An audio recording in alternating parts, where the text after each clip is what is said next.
Hi, I'm Joni Patry, and welcome to my YouTube channel.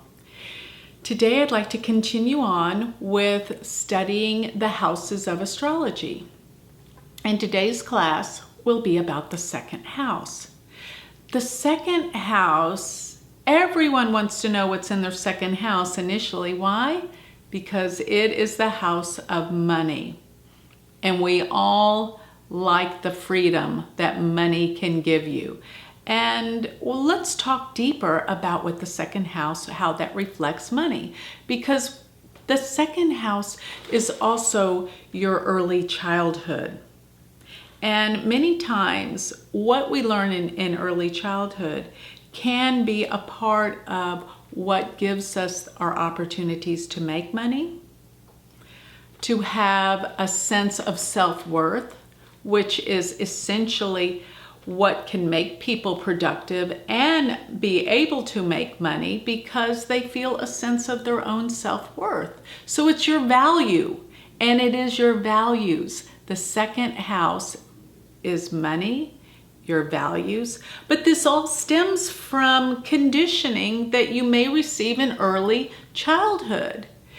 People that have first-rate malefics such as Saturn, Mars, or Rahu, or Ketu in the second house will have a great deal of difficulty in early childhood. This is a given, okay? Some other attributes that are relative to the second house is, remember when we look at medical astrology, when we start with the head, the first house is the head in which we are born into this world. But the second house deals with, the next portion down deals with the face and deals with our mouth and deals with our eyesight. So the second house rules all of these things. Eyesight, our mouth, and our neck, which people with a powerful second house can have things going on with their voice, because the second house deals with the voice. What we say, the power of our voice, or the lack of power in our voice. Because sometimes when people have malefic planets in the second house, such as Saturn, they may feel like their voice is never heard. Why? Because in early childhood, they felt like they were never heard. Maybe their parents told them to be quiet, not to be heard, that whatever they had to say was not of value. Therefore, they took this unconsciously as, what I have to say is not of value.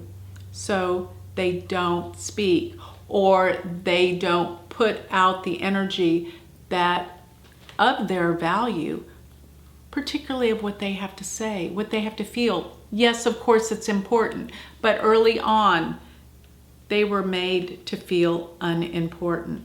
This is all relative to early conditioning, early childhood. And this has to do with our sense of self-worth. Therefore, our ability to make money in the world. That gives us a sense of security and self-worth. That's what the second house is essentially about. And many times, because it does deal with the mouth, it can deal with our teeth. People could have problems with their teeth. Dental work may be necessary when planets are transiting. That means moving through your second house. But we want to go through what it can mean with all the different planets in the second house. And so remember, not only because it is our mouth, and it can deal with the thyroid glandular function as well, but it deals with what goes into our mouth. So what comes out of our mouth in terms of our voice and our speech, but also what comes into our mouth as in food and drink. Many people that have malefics in the second house may eat very bad food. They might eat junk food. They might be drinkers, smokers, all of these poisons or toxins that pollute our body that go into the mouth is represented by the second house. As well as if you eat well, you can have beautiful planets, you're healthy, and you choose the right type of foods with benefic planets in your second house. And because it is the voice, It can represent singers, beautiful singers that have a beautiful voice when they have benefics in the second house, beautiful benefics in the second house. So Julie Andrews, one of the most beautiful singers, she was in The Sound of Music. Her voice was magnificent, and she had great benefics in her second house. I know she had Jupiter, Venus, and when transiting Saturn went through her second house later in life, she lost her voice. And some people, you might say, because of the way that they're treated in early childhood, they lost their voice to be heard, their voice to feel important. And everything to do with what goes into the mouth in terms of eating and digestion, as well as what comes out of the mouth in terms of our voice. Okay, so if you have the sun in the second house, remember the sun it burns a hole through things. It's a malefic, and it's too powerful. And sometimes when it's in the second house, it burns a hole in your pocketbook. You can't hold on to money with the sun in the second house. But many times, people will be able to make money because the sun is all powerful. If you have Mars in the second house, there's problems around early childhood, maybe fighting around the house, parents, and the way that you spend money. Fast and furious. You can't hold on to money. Mars is furious. But because it can deal with, especially if it's a good planet for the chart, such as Leo or Cancer ascendant, it can represent the ability to really gain finances, money, and it can deal with real estate in the second house, money through real estate. If you have Venus in the second house, you eat well, beautiful speech, beautiful words come out of your mouth, beautiful voice. You know how to say the right thing at the right time, very graceful, very charming. If you have Mercury in the second house, you're a talker. You can't, when you were a child, you were constantly talking. And probably your parents laughed to say, oh my God, you were constantly talking and you started speaking very, very early. Saturn in the second house. You feel like what you have to say is blocked and you have to really develop your voice. But Saturn makes you very focused and disciplined. You're careful about what you say. You're careful about what you eat. You may even have problems with eating.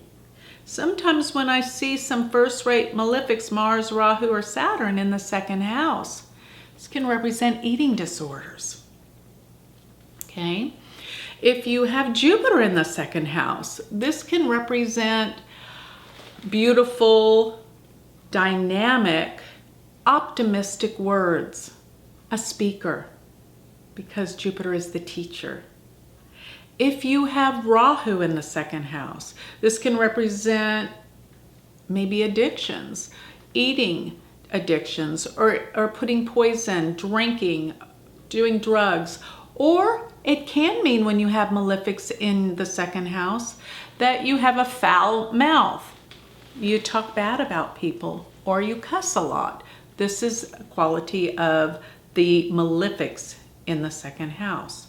And also remember Ketu in the second house, problems around early childhood development, and feeling like an outcast in the family, because they say the second house can many times be in reference to your home, to your family life, happiness in family life.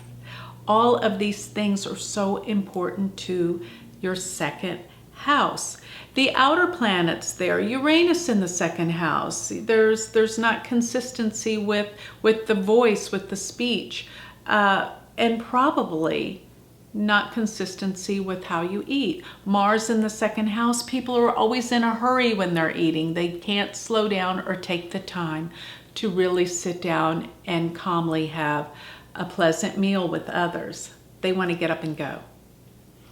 So Neptune in the second.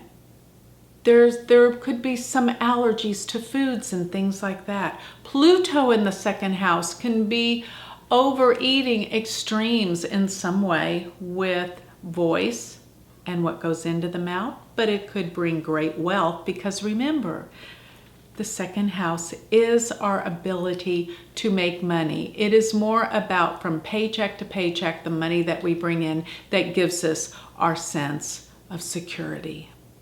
So with that, I'd like to close.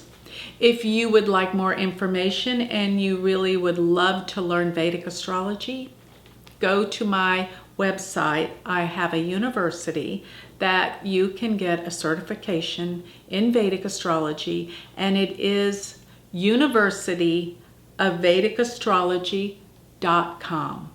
Thank you.